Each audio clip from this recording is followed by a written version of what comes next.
Ok, creo que queda bien. El tema de hoy es ¿por qué decretó Dios el mal? ¿Ok? ¿Por qué decretó Dios el mal? Y quiero darles primeramente una sencilla respuesta. Fue para su gloria. ¿Ok? Para su gloria. ¿Por qué? Porque todas las cosas suceden de una u otra forma para su gloria. Y si estoy bien honesto, hermanas, yo estoy bien, bien agradecido con Dios, porque ese ha sido básicamente lo que más ha destacado siempre que me ha hablado a mí, que todas las cosas tienen que ser siempre para la gloria de Dios, ¿sí? Y que todas las cosas ya lo son. Aquí la idea es que cada uno de nosotros queramos también esa gloria de Dios, ¿sí? Que no nos limitemos nosotros a saber, Dios ya ordenó todas las cosas para su gloria, por tanto yo no haré absolutamente nada, ¿sí? Sino más bien que decidamos nosotros entonces vivir una vida consciente de esto, ¿sí? Que cuando sucede alguna tragedia, cuando sucede alguna dificultad, que sepamos nosotros, todas las cosas obran para bien para aquellos que aman a Dios. Romanos 8:28. Tengamos esperanza y que aparte de eso sepamos, y todas obran para su gloria. Y que tú y yo tengamos este conocimiento y este amor. Entonces, esto que está pasando, tengo que dedicártelo a ti. Cuando pasamos por una dificultad, una enfermedad, que suceda eso, entonces yo tengo una esperanza, estoy tranquilo y digo, si yo estoy en esta enfermedad, va a ser para exaltarte más a ti en lo que estoy pasando yo. Para que las personas vean cómo es que te amo a pesar de la dificultad, que las personas observen que tú eres más valioso que absolutamente nada. Y que las personas digan, así como esta persona se enfermó o esta persona se debilitó, no tenemos que anhelar nosotros entonces una vida y una casa aquí en la tierra, sino una casa en la gloria de Dios futura. ¿Okay? Quiero que hagamos eso todos nosotros. Y todo eso comienza sabiendo que todas las cosas son dedicadas a la gloria de Dios. ¿Okay? Y aprendiendo a no retar ese conocimiento. Vamos a leer el pasaje y van a observar aquí que lo que sucede es que alguien reta ese conocimiento. Dios ya dijo que todas las cosas son para Él, el que Él tiene el derecho de establecer todas las cosas. Y sin embargo, en el versículo 19 vemos un reto a esto. ¿Sí? Chequen, versículo 19. Me dirás entonces, ¿por qué pues todavía reprocha Dios? Porque ¿quién resiste a su voluntad? ¿Sí? Al contrario, dice Pablo, ¿quién eres tú, oh hombre, que le contestas a Dios?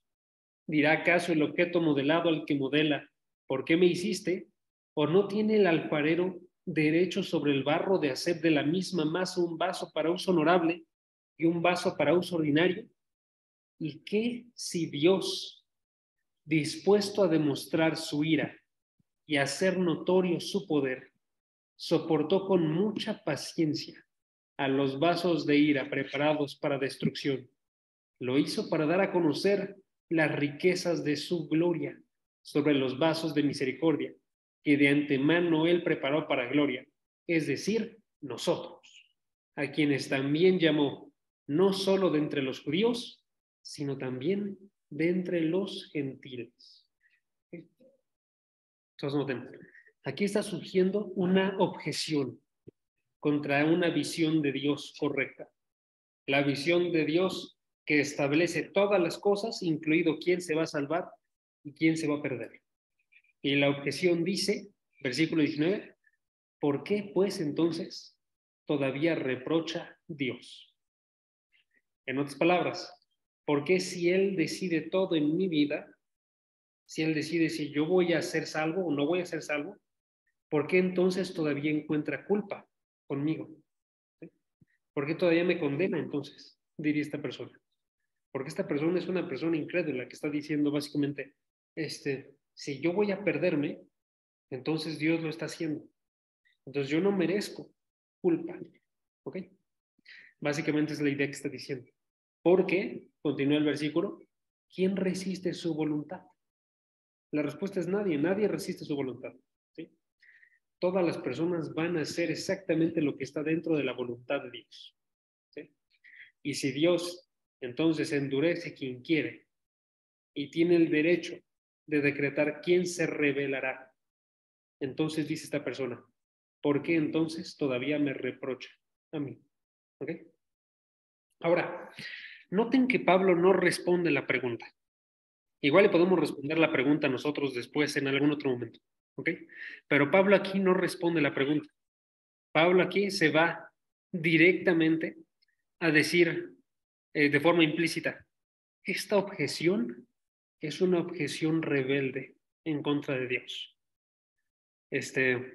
Si nosotros tenemos esto en nuestro corazón, después de lo que ya hemos estado observando, tendríamos que pensar también esto, ¿no? Estamos teniendo un corazón rebelde contra Dios. ¿Por qué? Porque ya se ha retratado a Dios como absolutamente soberano. Ya se ha dicho que Dios establece y decide quién creerá y quién se salvará. ¿Sí? Ya se ha dicho que a través de eso, Él está mostrando una misericordia que va más allá de lo que debería. ¿Sí? Y se muestra a sí mismo como un Dios amoroso y lleno de gracia. ¿Sí?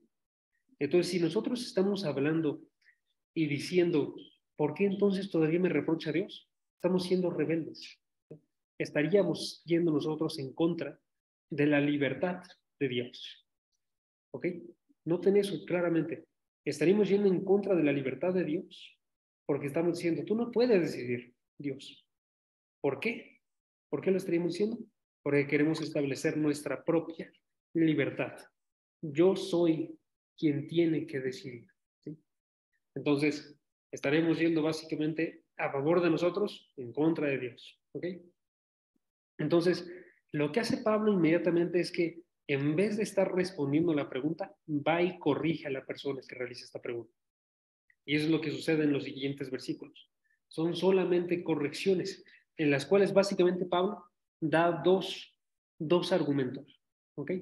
Dos argumentos para respaldar el hecho de que esta respuesta es rebelde y Dios tiene todo el derecho de realizar lo que Él quiera. ¿Ok? Estos argumentos responden por qué esta respuesta es rebelde y por qué Dios tiene el derecho de realizar absolutamente lo que Él quiera. ¿Ok? Y lo hacen de una forma bastante buena, yo creo. Si pueden, chequen. El primer argumento, ¿cuál es? El primer argumento es que nosotros somos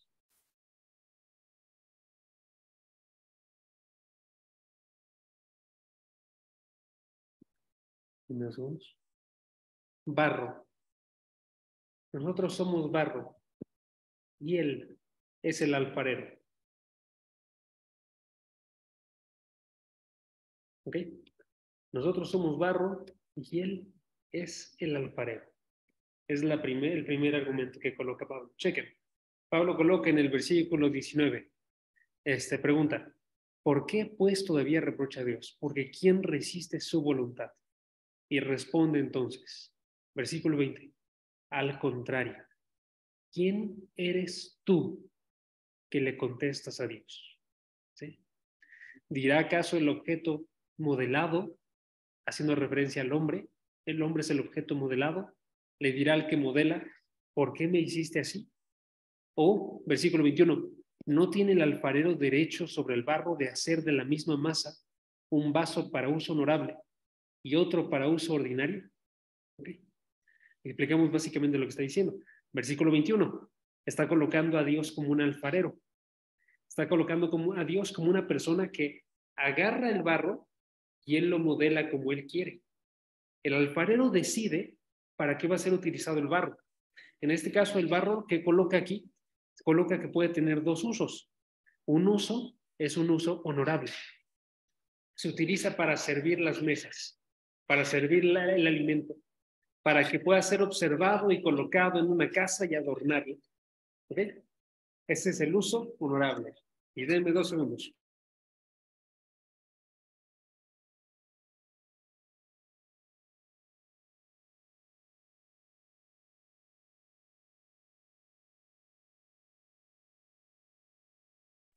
Perfecto. Una disculpa, es que estaba abierta una ventana y nos dejaban de moverse unas cositas. Y ya nada más la fui a cerrar. Pero perfecto. Entonces, un uso es un uso honorable. ¿Ok? Un uso que incluye la alimentación de las personas e incluye también un uso de adorno. ¿Ok? Y también establece un segundo uso. ¿Cuál es el uso? El uso ordinario. Y ese uso ordinario sería utilizado para las actividades bajas de la casa. Por ejemplo, para tirar la basura o los desechos. ¿Ok? Entonces tenemos nosotros ahí dos usos. Y nótese, el que está estableciendo el uso es el alfarero. Y el alfarero dice para qué va a ser utilizada cada cosa. A pesar de que, en este caso, el vaso de barro que está siendo utilizado para uso ordinario, diría, este trabajo que tengo es terrible, no importa, porque lo está estableciendo el alfarero, ¿sí? Entonces, notes, ahí está diciendo básicamente que el alfarero tiene ciertos derechos y el barro no los tiene, ¿ok? El alfarero tiene ciertos derechos que el barro no tiene, ¿ok? Y también está estableciendo una segunda idea, que es que el alfarero tiene una cierta sabiduría que el barro no tiene. Y esto es una realidad con nosotros y con Dios también. Nosotros tenemos una sabiduría que es muchísimo menor a la de Dios, ¿sí? Entonces, por eso se nos pregunta aquí en este pasaje, ¿quién eres tú, hombre, para que le contestes a Dios? Si tú le contestas, estás asumiendo que tu sabiduría se encuentra en un nivel parecido al de Dios, ¿sí? Si tú le contestas, estás asumiendo que tu respuesta tiene alguna validez delante de Dios y se compara con la respuesta que Dios podría dar, ¿sí? Y nótese que nosotros no tenemos derecho de realizar esto, porque dice después la segunda pregunta, ¿dirá acaso el objeto modelado al que modela, ¿por qué me hiciste así? No, ¿sí? Porque el alfarero es el que tiene derecho de modelar. El que modela tiene el derecho de modelar, ¿sí? El que es modelado tiene que someterse a lo que sea que sucede por esta persona que modela, ¿ok? En otras palabras, el argumento es simplemente, nosotros los humanos no sabemos lo suficiente para elevar nuestros valores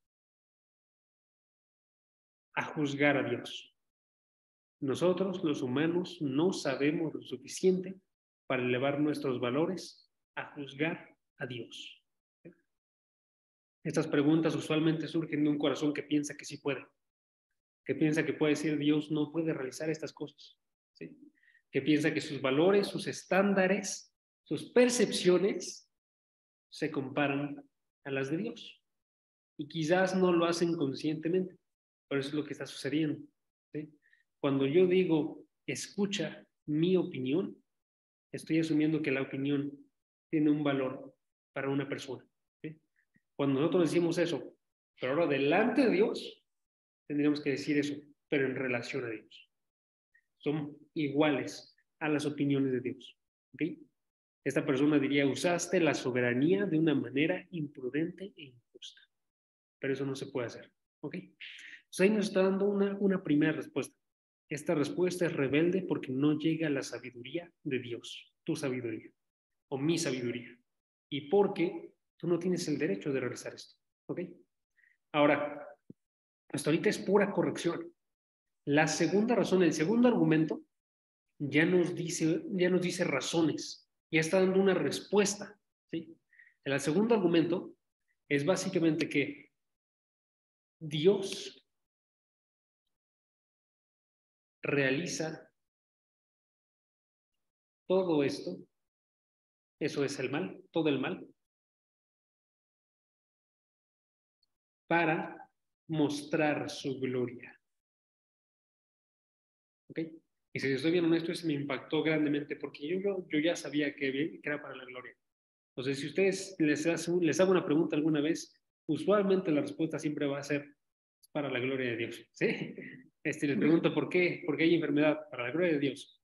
¿Por qué hay diferentes formas de pensar para la gloria de Dios? Todos pueden responder eso, ¿sí? Pero usualmente no nos damos cuenta cómo, ¿ok? Y tenemos que saber cómo. Entonces, a mí la parte que me impactó mucho de estos versículos que vamos a leer ahorita es que nos responden esta idea de ¿por qué Dios decreta el mal para su gloria? Más bien, ¿cómo Dios decreta el mal para su gloria? ¿Sí? Y lo hacen de una forma bastante específica.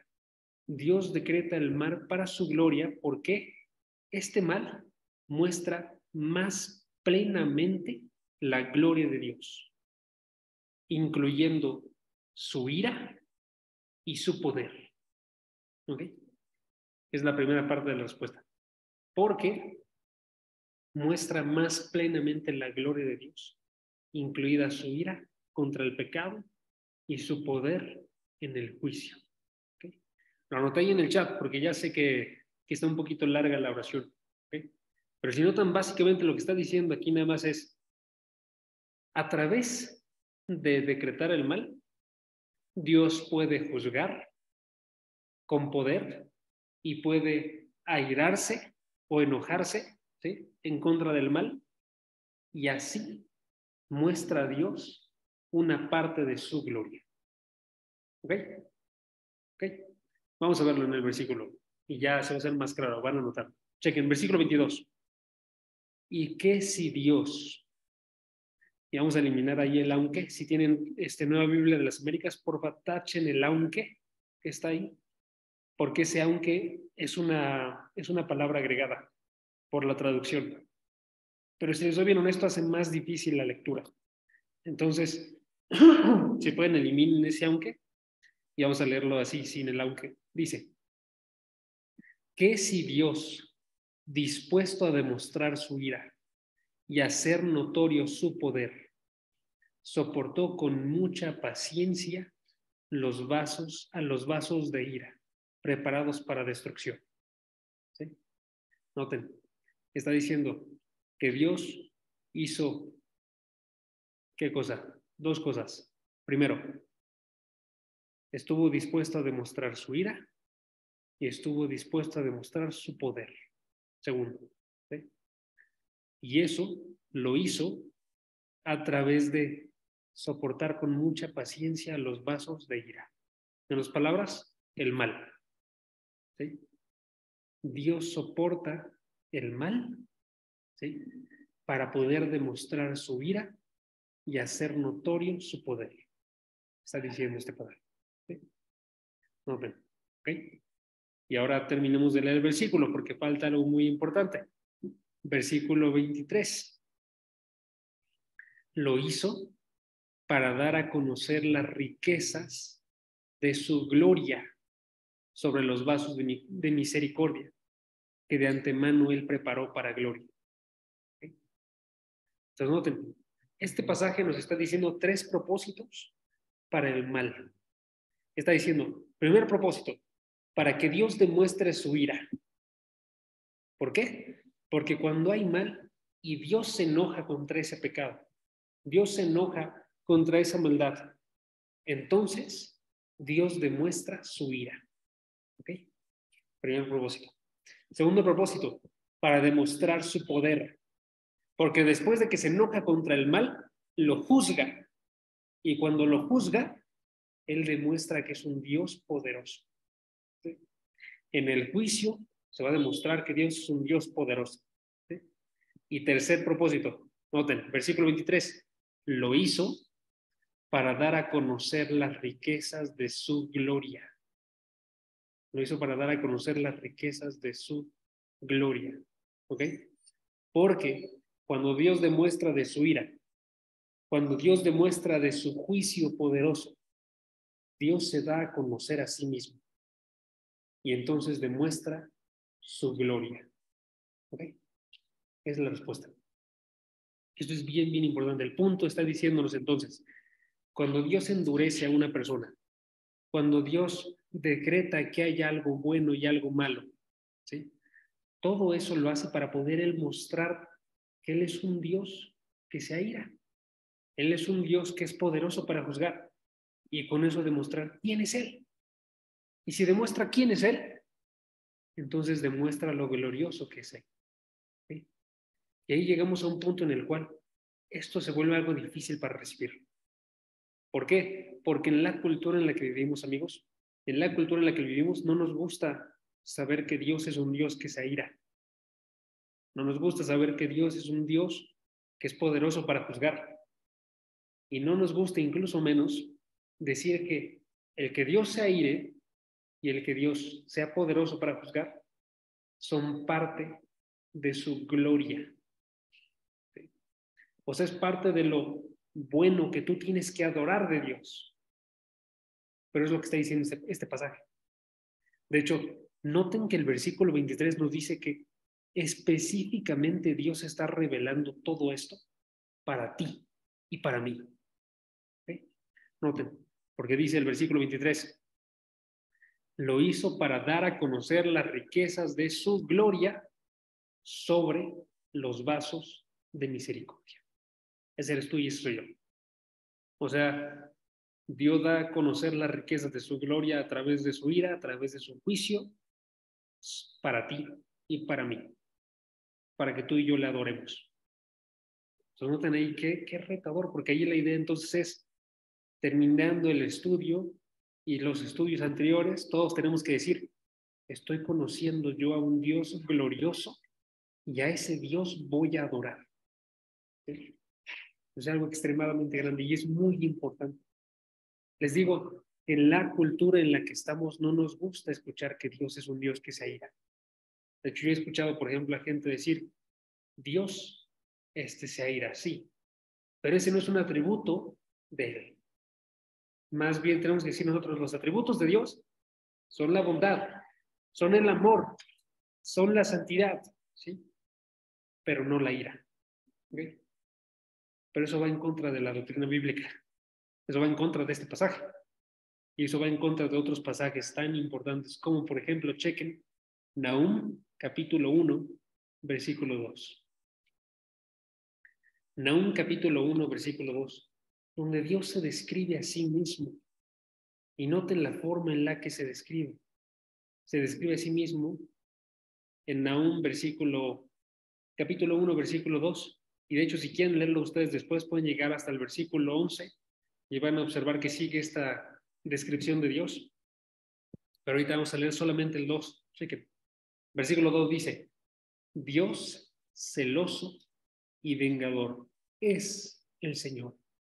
Vengador es el Señor e irascible. Eso es que se aira. ¿Ok? El Señor se venga de sus adversarios y guarda rencor a sus enemigos. ¿Okay?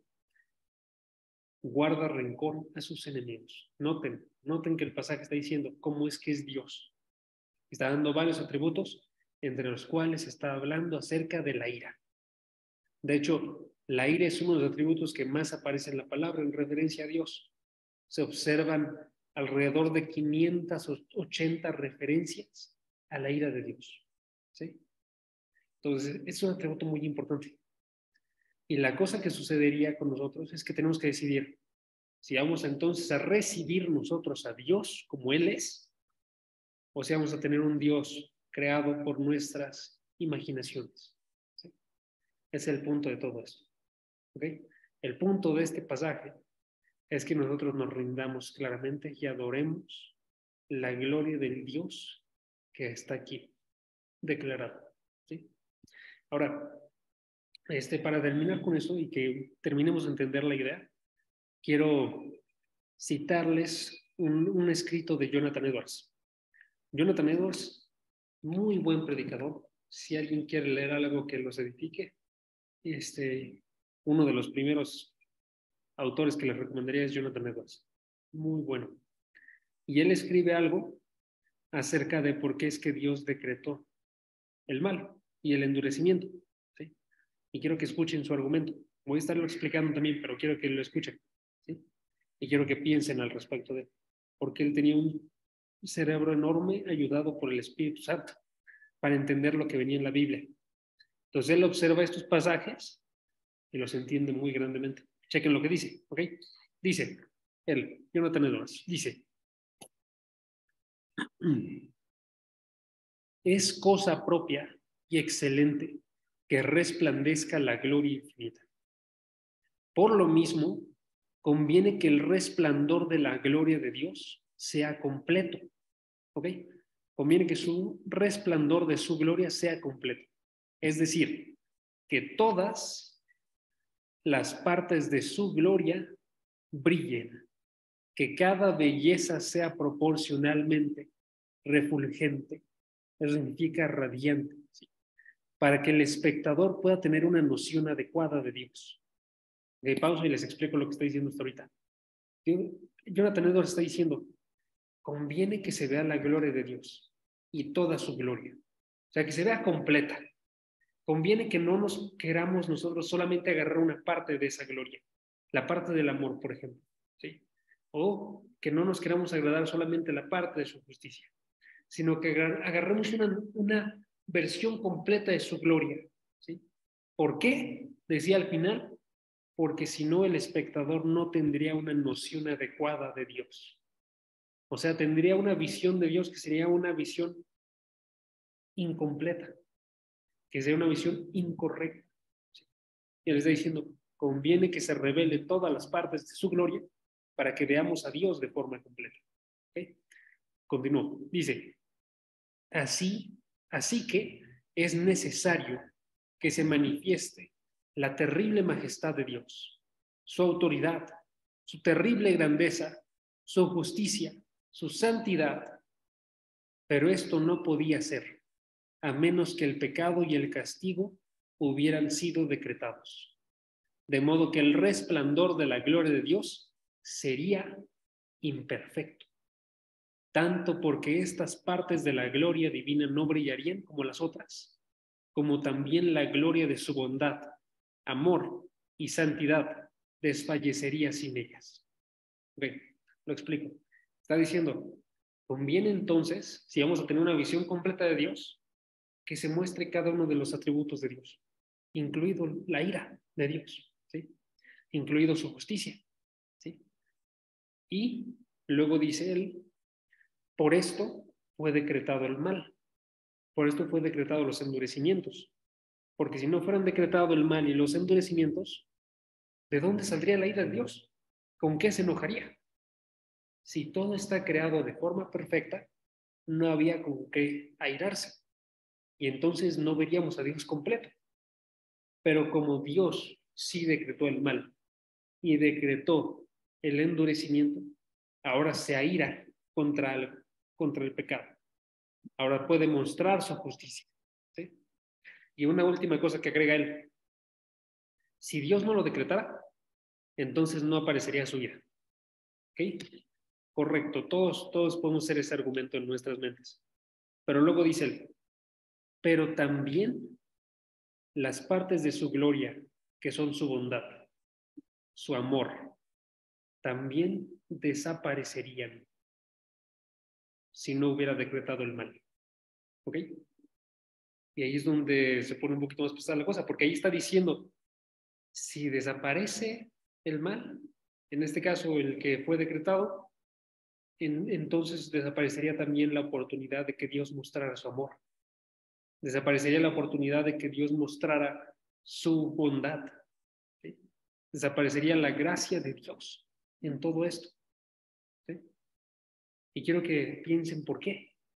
Desaparecería porque si no, ejemplo, si no fuéramos nosotros gente pecadora, alejada de Dios, ¿cómo mostraría entonces su gracia? Si tú y yo hubiéramos nacido perfectos y hubiéramos cumplido con todo la voluntad de Dios, entonces no recibiríamos nunca gracia de Dios. ¿Sí? Si nosotros estuviéramos perfectos, no recibiríamos gracia de Dios. Si no fuera por la muerte de Jesucristo en la cruz, por los pecados del mundo que merecían la ira, entonces no podríamos observar el grandioso amor de Dios que va más allá de lo que se merece. ¿Sí? Y un último ejemplo, si Dios no se enojara en contra del pecado, no se airara en contra de todo lo que va en contra de Él, entonces no veríamos nosotros el amor de Dios por sí mismo. ¿Sí? ¿Por qué no? Porque no estaría Él defendiendo su propio nombre. ¿Ok? Pues ahí tiene tres argumentos. Yo espero que se hayan entendido de por qué es tan grande eso. ¿Sí? Si nosotros no tenemos la ira de Dios y su repulsión contra el mal y su decidido descontento contra el pecado, no perderíamos solamente esa parte de la gloria de Dios, perderíamos todas las partes de la gloria de Dios, ¿sí? Si no hubiera mal, si no hubiera sido decretado el endurecimiento de las personas, perderíamos la gloria completa de Dios, ¿sí? Entonces, esa es la idea para el día de hoy, hermanos. Una última cosita antes de que sigamos. También quiero que saquen de su cabeza la idea, si alguien la tiene, no digo que la tengan, ¿no? Pero si alguien la tiene, de que la ira de Dios es lo contrario al amor, quiero que se saquen también eso de su cabeza, ¿ok? Porque aquí nosotros lo que observamos no es que sean contrarios. Lo que observamos es que como ambos pertenecen a Dios, ambos están en Él, ambos están unidos muy cercanamente, ¿sí? Y quiero que noten eso nada más un segundo. Si alguno de ustedes ama a alguien y esa persona le hicieran algún mal, lo golpearan, lo insultaran, ¿sí? Una de las primeras respuestas que tendrían sería airarse, ¿ok? Y hay un cierto punto en el cual estarían en lo correcto, en enojarse. ¿Por qué? Porque si tú amas a alguien, tú vas a odiar lo que vaya en contra de esa persona, ¿sí? Noten la unión de esto. Cuando Dios se aira en contra de pecadores, es porque Él ama algo. Él ama su ley y Él ama su ser. Cuando van en contra de algún hijo suyo, Él se aira en contra de esos enemigos, es porque Él ama a sus hijos e hijas, ¿sí? Están unidos. No son cosas diferentes, más bien no son cosas separadas, ¿sí? O contrarias. Son cosas que están bien unidas y son amigos, ¿sí? Lo contrario al amor no es el odio, es la indiferencia, en este caso. Si Dios fuera indiferente y no actuara, entonces sería un Dios que no es amoroso. Pero Dios sí actúa y se aira, y venga y es celoso, como leímos en Nahum, capítulo 1, versículo 2. ¿Ok? Y ahora sí, continúa entonces el pasaje, vamos a Romanos de nuevo, Romanos 9, versículo 22. Y terminamos leyendo el versículo 22. Noten las ideas que quedan ahí, ¿ok? Dice, Romanos 9, 22. Y dice, soportó con mucha paciencia a quienes, y describe los vasos de ira preparados para destrucción. Y tenemos nosotros una última idea que vamos a comentar el día de hoy, que es básicamente que si notan ahí ustedes, sí está hablando de gente que él mismo, Dios mismo, destina para ira. ¿Ok? ¿Por qué? Porque dice ahí dos ideas, chequen. Primeramente les llama a ellos vasos de ira, que eso está continuando con la imagen del alfarero que estábamos observando hace rato. El alfarero que construye las cosas con un propósito. Y en este caso está diciendo aquí el alfarero las construyó como vasos de ira, ¿sí? Y una segunda idea, ¿por qué? Porque dice que son preparados para destrucción. Misma idea, fueron creados para algo. Fueron creados, preparados para destrucción. ¿Ok? Y Edwards entonces continúa haciendo referencia a esto, diciendo, si no fuera correcto que Dios decretara, permitiera y castigara el pecado, no podría haber ninguna manifestación de la santidad de Dios en el odio al pecado. Entonces él está diciendo, es correcto que Dios realice esto. Es correcto que Dios realice esto para mostrar su odio al pecado, para mostrar su providencia y para mostrar su piedad ante el pecado, que eso lo hizo con nosotros, ¿sí? Que eso lo hizo con nosotros, que a nosotros se nos llama el siguiente versículo, vasos preparados, vasos que fueron de misericordia, preparados para gloria, que eso somos tú y yo. ¿Sí? Entonces aquí tenemos una pregunta para terminar, hermanos. Una pregunta para terminar. Pregunta, ¿es Dios menos glorioso porque ordenó que haya un mal real? es Dios menos glorioso porque ordenó que hubiera una culpa real y un castigo real. ¿Sí? Y tú tienes que responder eso, si tú piensas eso o si no lo piensas. La respuesta de Pablo es no. Todo lo contrario. La gloria de Dios brilla más con esplendor porque Él ordenó todo esto. El esfuerzo de Dios por rescatar, en este caso, su soberanía, es algo que tiene que suceder en todos nosotros.